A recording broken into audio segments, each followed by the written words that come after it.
Hola a todos y a todas. Estamos en un nuevo un videochat con una persona excepcional. Marisa Maya es una persona encantadora, gran profesional, persona expertísima en diabetes. Es una persona que puedes confiar tu vida en ella porque seguro que te va a resolver los problemas que tienes. Y nosotros tenemos preguntas, dudas que nos han enviado nuestros pacientes y naturalmente queremos que alguien con su sapiencia nos las resuelva, ¿no? Hemos recibido muchas preguntas y si te parece, Marisa, buenas tardes. Hola, buenas tardes. Si te parece, vamos a por ello y nos das respuestas a las dudas que tiene la gente sobre la diabetes, sobre consejos que les pueden ayudar para poder llevar más y mejor la diabetes, ¿no? Si te parece, vamos a la primera. ¿Te parece? Cuando tú quieras. Nos dice, la primera pregunta es que nos explicaras lo de las raciones en diabetes. Bueno, Joan Carles, a partir de ahora el jamón va a ser del bueno, ¿sabes? Por lo de la sapiencia y todas esas cosas. Buenas tardes. Muchas gracias por confiar en esta que está aquí y bueno, vamos a intentar ayudar en lo posible a las personas que tienen diabetes. Bueno, el tema de las raciones es un tema no por antiguo menos actual. Realmente en una persona que tiene diabetes, sobre todo si está en tratamiento con insulina, es importante que sepa cuantificar lo que come y sobre todo aquello que come que contiene hidratos de carbono. Y para ello te han ideado unas tablas en donde lo que te dicen es la cantidad de azúcar que contienen los alimentos, cada uno en un peso y en una medida estandarizada. Eso significa que podemos intercambiar alimentos equivalentes. Ejemplo, 50 gramos de plátano le proporcionan al organismo la misma cantidad de azúcar que le proporcionan 200 gramos de melón o de sandía. Y eso es importante porque hace que la persona pueda elegir lo que quiere comer, siempre sabiendo que lo que va a comer le va a proporcionar la misma cantidad de azúcar y que en su cuerpo va a haber la misma cantidad de azúcar después de haber ingerido estos alimentos. Eso es lo que significa el término de raciones y eso es lo que significa una dieta por raciones de hidratos de carbono. Muy bien. Y a raíz de eso, en esa misma historia, hay una pregunta sobre qué comer y qué no comer, de alguna forma, ¿no? Porque la clave para muchas personas con diabetes es su relación con la comida y piden que les des consejos sobre ello. Hombre, la verdad es que la comida es fundamental en la vida, es decir, hay pocas cosas que sean tan prioritarias, pero todo el mundo necesita comer y comer bien, y comer de una forma controlada, de una forma saludable. ¿Qué es lo que uno puede comer? Dependiendo del tratamiento y dependiendo de la capacidad que uno tenga para poder elegir y elegir adecuadamente, pues uno puede tener una alimentación más o menos saludable. Saludable siempre, lo más o menos libre, esa seguramente es la cuestión. Cualquier persona que tiene diabetes tiene que conocer primero el tratamiento que tiene, las enfermedades aparte de la diabetes, porque eso es lo que va a determinar qué tipo de alimentación puede utilizar. Si yo aparte de diabetes tengo sobrepeso, tengo obesidad, tengo hipertensión o tengo problemas con el colesterol, pues mi alimentación va a modificarse en función de todas estas variables. Si yo soy una persona que estoy en el peso, que realizo una actividad física importante, mi tratamiento no me va a producir bajada de azúcar, pues mi alimentación va a ser muy buena. Como siempre, lo importante es personalizar. No hay diabetes, hay personas que tienen diabetes. Y en cualquier caso, el equipo de salud de cada persona le puede recomendar cuál es la alimentación más adecuada. Cuanto más aprendamos de nosotros y de lo que tenemos y de las necesidades que tenemos, más libres seremos para elegir una u otra alimentación. Como siempre, va en función de la persona y de sus necesidades. En ese sentido, hay una pregunta que sigo con la alimentación, en este primer bloque. Dice, ¿qué alimentos puedo tomar teniendo diabetes? Pregunta. Bueno, un poco... Con una dieta por raciones, uno puede elegir cualquier tipo de alimentación dentro de una alimentación saludable, pero de cada alimento puede tomar más o menos cantidad. Yo antes ponía el ejemplo de la fruta, ¿no? Es decir, una persona que tiene diabetes, que no tiene sobrepeso o que tiene bien controlada su diabetes, puede consumir cualquier tipo de fruta. La diferencia es con la cantidad. Por ejemplo, si yo quiero tomar una ración de fruta, puedo tomar 50 gramos de plátano, que equivalen exactamente la misma cantidad de azúcar que mi cuerpo va a recibir que si tomo, por ejemplo, 200 gramos. Con lo cual, la pregunta no es lo que puedo tomar, sino cómo puedo aprender para comer de todo. Entonces, la idea es que cualquier persona puede comer de todo. Claro, cada uno tiene que personalizar sus necesidades. Cualquier persona, simplemente por el hecho de tener diabetes, no tiene por qué negarse a poder comer de cosas, por ejemplo, como el melón, la sandía, el plátano. Lo que tiene que saber es cuánto puede comer de cada cosa. Si yo quiero comer, por ejemplo, plátano, pues puedo comer 50 gramos que me van a proporcionar la misma cantidad de azúcar que 200 gramos de melón. Esa es la idea. La idea es que cada uno pueda elaborar su plan de alimentación saludable según sus necesidades y según sus características. Muy bien, perfecto. Por tanto, ya sabemos algo más. Por tanto, la importancia de las raciones tiene ese sentido, ¿no? De saber cada uno personalizar de qué manera le iría bien para poder comer adecuadamente. Hay libertad para elegir, porque yo me puedo comer de postre cualquier fruta siempre que sepa la cantidad de fruta que me puedo tomar de cada una. Si yo quiero elegir fresas, por ejemplo, con una ración de fresa, suponen 200 gramos, pero si quiero elegir, por ejemplo, chirimoya, pues puedo tomar chirimoya, pero siempre que no exceda 50 gramos por ración. Muy bien. Perfecto. Por tanto, ya tenemos alguna cosa sabida.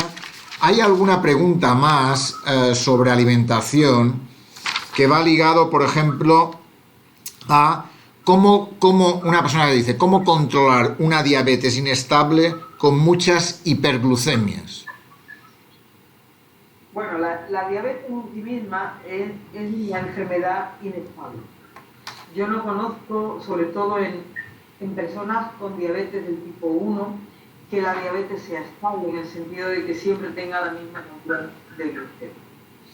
Las glucemias o las hiperglucemias que se producen pueden ser de dos tipos. Bien antes de las comidas, en ayuno sobre todo, o bien después de las comidas.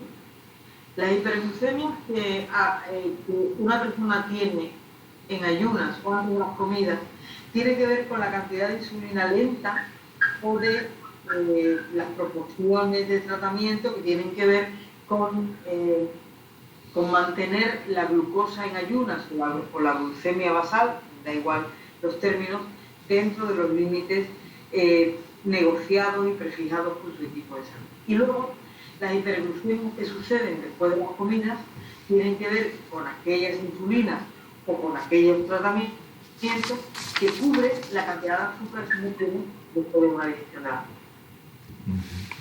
Muy bien. Tenemos una pregunta que nos envía una persona y es alimentos con grasa. ¿Sube la glucemia si los consumes? Vamos a ver, la grasa en sí misma es cierto que no tiene una gran influencia sobre la glucemia de la persona, ¿no? Pero también es cierto que la cantidad de grasa y de proteína, lo que se ha venido a llamar la unidad grasa-proteína, al cabo del tiempo, al cabo de las 6-7 horas después de la ingesta de grasa o de proteína, sí que sabemos que elevan las glucemias. Ejemplo, la pizza, por ejemplo, la pizza de queso, de 4 quesos. La ingesta de una pizza de 4 quesos, que puede tener a lo mejor 4 raciones de hidratos de carbono, sin embargo mantiene la glucemia elevada durante toda la noche si la tomamos de la cena, por la cantidad de grasa fundamentalmente que lleva. ¿Por qué? Porque la grasa lo que hace es lentecer la absorción del hidrato de carbono. Y si una persona toma una pizza de 4 quesos, la cantidad de azúcar que está tomando se le va a mantener durante, si lo toma en la cena, durante toda la noche. ¿Por qué? Porque la grasa, al lentecer la absorción de los hidratos, va a influir sobre la cantidad de glucemia que vamos a tener después de la comida. Muy bien. Por tanto, ya sabemos algo más. Y hay una pregunta de una persona, de un caso concreto. Dice, mi hijo de 15 años, con diabetes tipo 1, tiene desde hace varios años problemas con uñas encarnadas en ambos dedos gordos del pie. Aparte de los cuidados básicos para el pie diabético, estoy preocupado por ello, dice, toma antibiótico en crema y orales. Y cuando el estado de la uña empeora, no hemos recibido más cuidados ni seguimiento para sus pies. Lo ve un podólogo privado, ya que no hay ningún médico que se encargue de ello desde la sanidad pública. Pregunta si le puedes dar alguna sugerencia, y tenemos alguna pregunta más sobre el tema de los pies en personas con diabetes. Bueno, los problemas de las uñas encarnadas es un problema que tiene que ver primero con la forma anatómica del pie. Es decir, hay personas que tienen los dedos pequeños, en una forma cóncava, pero sobre todo lo que influye en las uñas encarnadas es lo que tiene que ver con el corte de las uñas. Si yo corto una uña muy a ras, si apuro los ángulos entre lo que es el lecho de la uña, estas al crecer van a hacer un daño y una lesión en lo que es la piel. El tratamiento de la uña encarnada en una persona joven, sana y que no tiene complicaciones y no sé cuánto tiempo de evolución, no requiere más cuidado que los de cualquier otra persona que no tuviera diabetes. Esto significa que probablemente el podólogo al que asiste o en su centro de salud le habrán recomendado cuál es el corte adecuado de este tipo de uñas. Y seguramente el podólogo habrá prescrito el tratamiento ortoprotésico adecuado para que la uña no se vuelva a encarnar. Es un problema de hábitos, fundamentalmente del corte de uña y de los cuidados que una persona, tenga o no tenga diabetes, tiene que tener para con sus pies. Por tanto, para ti la clave está en el corte de uñas como un elemento fundamental. En la forma de cortar la uña. Mira, ¿se me ven? Sí. Bueno, pues si yo apuro mucho los bordes, lo que va a ocurrir es que cuando mi uña crezca, va a lesionar los tejidos alrededor. Si yo corto mi uña recta, sin apurar los bordes, mi uña va a crecer totalmente recta y va a evitar las lesiones en los laterales de los dedos. Por tanto, la clave es cortarla recta. Recta, efectivamente. La recta. Y en todo caso, limar con una lima de cartón los bordes. Nunca apurar los ángulos externos de las uñas. Muy bien. Por tanto, esta persona que nos ha enviado su caso, de alguna forma tú le recomendarías que fuera a su centro de salud, si estuviera contigo en tu centro de salud, diríamos, ¿no? Yo recomendaría que fuera a su centro de salud, que lo consultara con su enfermera o con su médico, para que le enseñaran cómo son los cuidados correctos en el corte de uñas. Por tanto, porque probablemente, como dices tú, con un buen corte de uñas sería suficiente para tener un buen control Evitaríamos los problemas de la uña encarnada. Perfecto. Muy bien, pues muy bien. Yo creo que esa es una de las preguntas claves, porque de alguna forma nos pregunta también una persona qué consejos hay que seguir para cuidar los pies. Dice una persona que tiene diabetes, Lo primero, una persona con diabetes. Lo primero es tener sentido común. Es decir, no le hagas a tus pies lo que no le harías a una parte muy querida de tu cuerpo. Los pies siempre están olvidados, están cerrados, están agazapados. Muchas veces nos da cierta vergüenza enseñarlos. Los pies son los grandes olvidados. Los pies de las personas con diabetes se convierten en una parte fundamental para el cuidado de esta persona y sobre todo para extremar las condiciones y los cuidados que tenemos que dar. El primer consejo es que acuda a su centro de salud para que le aconsejen sobre cuáles son los cuidados en cuanto a la higiene, en cuanto al corte de uñas, en cuanto al calzado que tienen que utilizar, fundamentalmente para evitar complicaciones.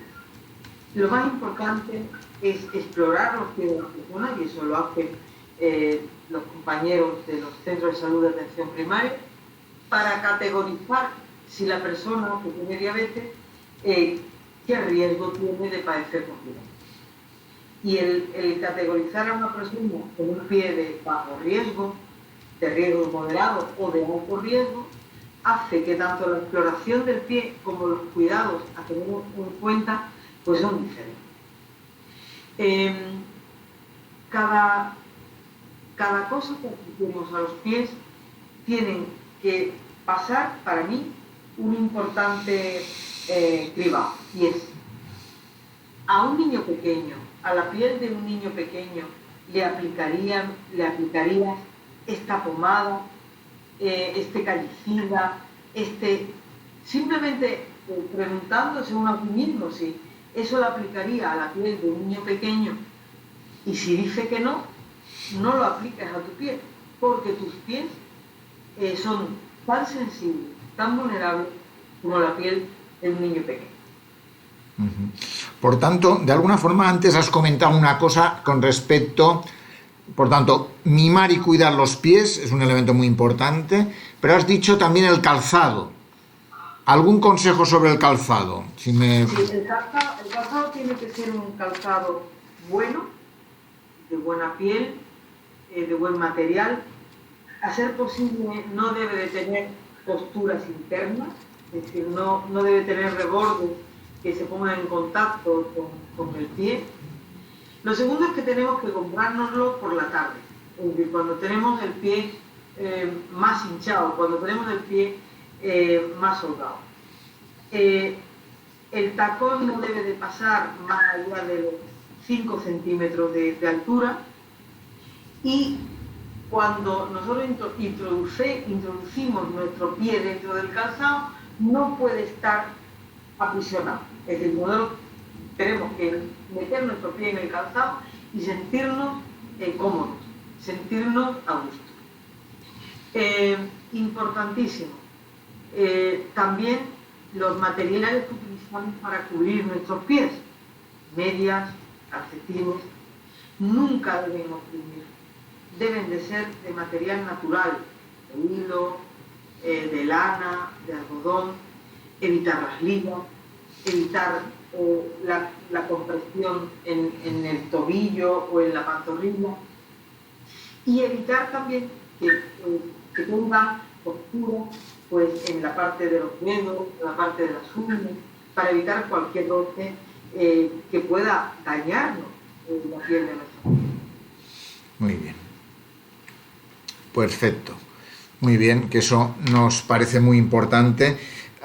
Hay algunas preguntas más generales. Hay una pregunta de una persona de Jaén que pregunta, que es Fernán, dice, ¿qué requisitos debo de tener para que me subvencionen el freestyle siendo diabetes de tipo 1 y para cuándo lo podría tener? Bueno, tenemos ahora mismo en Andalucía se subvenciona el flash, el freestyle libre, en la población entre los 4 y los 18 años. Es decir, que cualquier persona con diabetes tipo 1 que tenga entre 4 y 18 años tiene asegurado la subvención del flash del libre. Desde hace un par de meses también se ha abierto la subvención para mujeres con diabetes tipo 1 embarazadas y para personas con diabetes tipo 1 con déficit visual o con déficit cognitivo-conductual. Ejemplo, una persona que ha perdido visión por una retinopatía diabética o una persona que tiene un déficit para reconocer la hipoglucemia por un problema neurológico, todas estas personas también tienen reconocido la subvención del sistema de glucosa intersticial freestyle libre.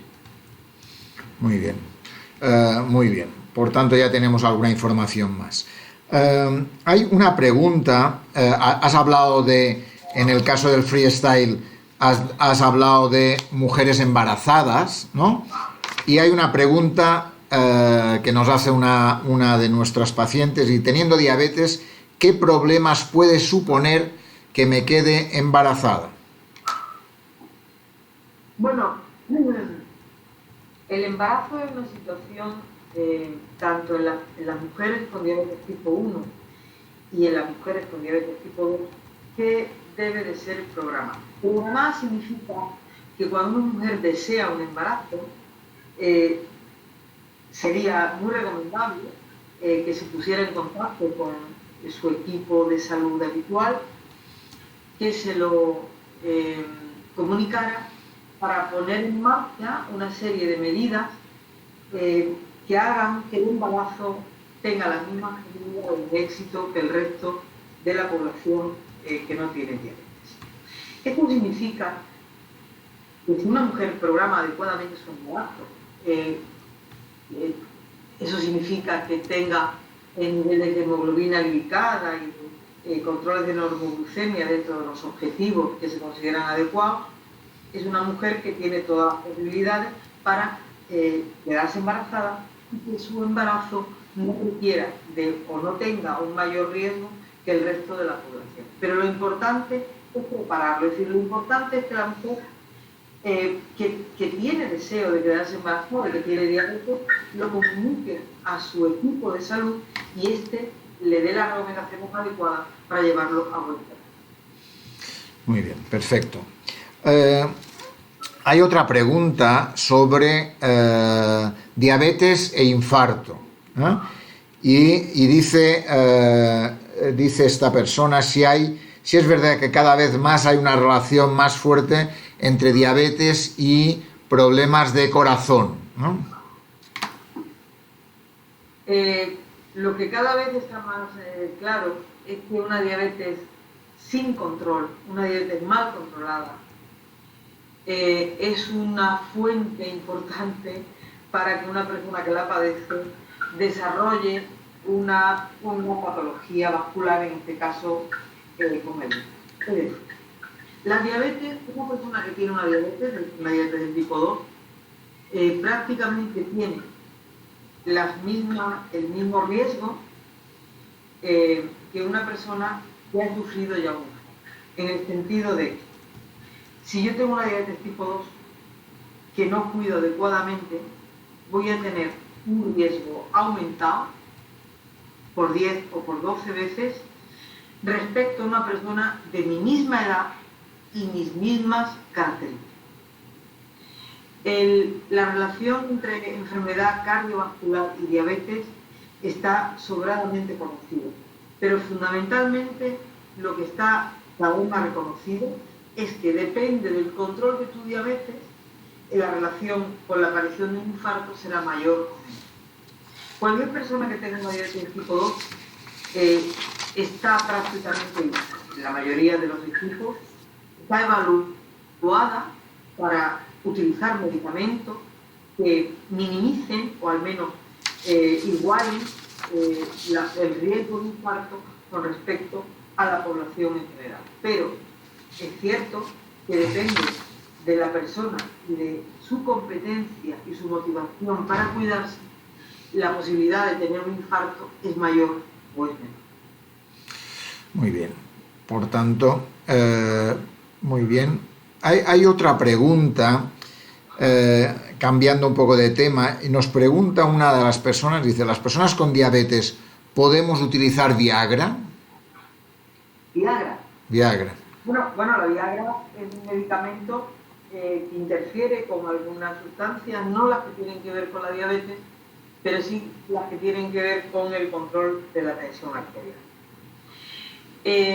Yo creo que cualquier medicación, no solamente la Viagra, sino cualquier medicación que tenga que ver con el ser humano, corticosteroides, etcétera, etcétera, lo que es importante es que el riesgo sea valorado por el médico de la persona. Es decir, que si un paciente quiere utilizar un tratamiento como la Viagra, lo primero que debería hacer es comunicárselo a su médico de cabecera para que éste valore si la utilización de tal medicación puede suponer un riesgo o no en función de sus características y de su medicación. Muy bien, por tanto... Pero hablando con su médico, claro. Por tanto, no lo tome por su cuenta, busque hablarlo con su médico y que sepa que hemos hablado de Viagra y Viagra, diabetes y problemas relacionados con el corazón. En este caso, Viagra es un medicamento que tiene que controlarse en ese sentido porque puede tener efectos secundarios, ¿no? Es una medicación más que interfiere con la medicación que se utiliza para tratar la hipertensión arterial, la diabetes, la dislipemia, y por lo tanto el único que puede valorar y evaluar y ponderar su utilización es el médico conjuntamente con la persona con diabetes. Muy bien. Tenemos dos preguntas más. Una pregunta que va ligado a el hecho de un niño con diabetes, lo pregunta un profesor de un colegio y pregunta qué tengo que hacer si el niño con diabetes se pone malo en clase por algún trastorno de su diabetes. No explica si puede ser una hipoglucemia o cualquier tipo de afectación, ¿no? Por tanto, dice, ¿qué tengo que hacer? ¿Qué tengo que hacer como profesor? ¿Qué tengo que hacer si el niño con diabetes se pone malo en clase? Bueno, para las personas que tratamos, los profesionales que tratamos a las personas con diabetes y en todas las etapas de la vida de una persona, desde que empieza hasta que termina su vida, el tema de la escolarización o de la persona en etapa de su vida escolar es un tema que nos preocupa y nos ocupa. Cualquier niño que tiene diabetes tendría o debería ser necesario que tanto la familia como el equipo que lo trata tuviera una comunicación real con los profesores, con los tutores, con los maestros en definitiva, que lo cuidan en el tiempo en que la persona, esta personita, está en la escuela o en el colegio. Lo más importante es la información, la educación. Creemos también desde el Plan Integral de Diabetes que el cuidado de la persona en todas las etapas de su vida es fundamental. ¿Para qué? Para que se pueda integrar, para que no se sienta diferente, para que no se sienta solo, para que la ayuda de los demás, los que le rodean, el entorno que le rodea, le ayude a incluirse, a no sentirse diferente. Y en todo este entorno, el profesorado es fundamental. Yo creo que la labor del maestro, del profesor, del educador, del tutor, es fundamental. Es fundamental la información sobre la diabetes en general, la información sobre el tratamiento de la diabetes en particular y sobre todo en la persona que va a cuidar, de la cual va a ser responsable durante un tiempo de su vida. Un niño con diabetes no tiene por qué dar problemas, no tiene por qué ser una fuente de problemas, siempre que las personas que lo rodean, en este caso los adultos, lo cuiden, lo ayuden y lo apoyen. Muy bien, por tanto, de alguna forma, la relación, tu relación con los colegios, de alguna forma es un elemento fundamental para que eso, cuando hay alguna duda, puedan, ¿no? Absolutamente, absolutamente. Es decir, nuestro teléfono, el de nuestra unidad, el de nuestro equipo, está abierto siempre para cualquier maestro, cualquier profesional. Y también tengo que destacar que los orientadores, es decir, el equipo médico de la orientación dentro de lo que es la Consejería de Educación, siempre ha estado abierto a cualquier tipo de sugerencia, de mejora. Es decir, que en ese caso, en este aspecto, afortunadamente, la gran mayoría de los servicios sanitarios, de los servicios de educación, están por la labor de que esto vaya bien, de que esto redunde en beneficio de la persona que padece diabetes. Muy bien. Y hay otra pregunta sobre el tema de alcohol y diabetes. Pregunta si es peligroso tomar alcohol para una persona con diabetes. Bueno, el alcohol es una sustancia que, independientemente de que la persona tenga diabetes o no, tiene una serie de influencias, de consecuencias, ¿no? Es decir, el alcohol es un desinhibidor del sistema nervioso, produce una serie de cambios metabólicos, en general en cualquier tipo de población. En una persona que tiene diabetes, el alcohol puede potenciar algunos efectos de los fármacos que utiliza. Ejemplo, la insulina, sobre todo en las personas jóvenes, ¿no? Una persona que se pone insulina, que tiene una diabetes tipo 1, una persona que tiene diabetes tipo 2, pero que se pone insulina, la ingesta de alcohol lo que va es a potenciar los efectos hipoglucemiantes.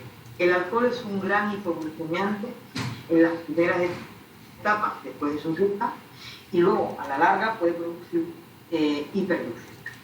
Es decir, una persona que va a consumir alcohol tiene que recibir una información adecuada según el tipo de tratamiento, en qué momento va a consumir alcohol, cómo debe de consumirlo para evitar los efectos secundarios de hipoglucemia fundamentalmente exacerbada, y en qué momento es más adecuado que consuma alcohol y con qué medidas para evitar estos efectos indeseables. Es decir, como siempre, yo aconsejo que la persona que tenga o que quiere información sobre este tema lo consulte con su equipo de salud, porque él es el que le puede contestar según sean las características de esta persona. Si utiliza insulina, si no la utiliza, qué tipo de insulina, en qué momento del día, qué puede hacer para minimizar los efectos del alcohol, si tiene que comer antes y el alcohol tomarlo después de, qué puede hacer si va a tomar el alcohol por la noche, qué tipo de otros alimentos o sustancias debe tomar para minimizar el efecto indeseable, que fundamentalmente son las hipoglucemias. Muy bien. Por tanto, ya sabemos más de las cosas que tenemos que hacer. Hemos hecho un repaso, déjame hacer un pequeño repaso. Hemos empezado hablando de alimentación, hemos ido a los pies, nos hemos centrado en los pies, hemos analizado un caso de un niño que tiene un problema con las uñas y que hemos intentado dar claves. Hemos repasado algunos aspectos ligados a alguna diabetes e infarto. Hemos hablado de diabetes y embarazo. Hemos hablado de diabetes y Viagra. ¿Qué cosas crees tú? También hemos hablado del freestyle en ese niño, ese paciente de Jaén. ¿Qué cosas crees que son importantes, un poco para cerrar, qué crees son importantes para que un paciente con diabetes o los familiares de los niños que tienen diabetes, que normalmente les angustia el proceso del control y de cómo están y de que sigan unos cuidados adecuados, qué aspectos son para ti muy importantes para que los pacientes lleven un control más adecuado de su diabetes? Es una pregunta que yo me hago todos los días, porque aunque pocas personas se lo crean, para mí cuando una persona joven, pequeña, con X años, 2, 3, 4, 5 años, empieza con diabetes, para mí es un momento, es un punto de inflexión importante en mi vida habitual, en mi labor diaria. Yo creo que lo más importante, y eso me lo definió muy bien la madre de un paciente mío con diabetes, es que tengo que aprender. A mí me llegó una madre y su hijo tenía 6 años, se sentó delante mía y me dijo, me lo dijo secándose las lágrimas, me dijo: Marisa, dígame qué es lo que tengo que hacer, qué es lo que tengo que aprender para que mi hijo tenga la mejor de las vidas. Y eso para mí fue un antes y un después. Y desde entonces yo me he dedicado y me dedico, en la medida en que puedo, a hacer posible que las personas que tengan diabetes, que tienen diabetes, se vean poco influenciadas por la diabetes en su vida diaria. Sean niños, sean mujeres que se quieren quedar embarazadas, sean adultos. Lo más importante es la posibilidad de aprender a cuidarse, de aprender a conocer su cuerpo, a conocer su tratamiento y de esa forma hacer que la vida sea lo más parecida posible a las personas que no tienen diabetes. Para mí esa es la clave: aprender, aprender, aprender. Y tú sigues aprendiendo todos los días para luego ayudar a muchos profesionales con tu sapiencia, con tus talleres que nos hacen aprender mucho y nos permiten saber un poquito más, cada día un poquito más, sobre el tema de la diabetes, que es verdad que es un tema que preocupa y que sin duda alguna con tus consejos nos has ayudado a al menos empezar a vislumbrar un poquito más para estas personas que nos han enviado estas preguntas. Muchísimas gracias, Marisa, por estar con nosotros una vez más y hasta la próxima, ¿no? Gracias a ti, gracias a todos y seguimos, aquí estamos. Aquí estamos. Pues muchísimas gracias.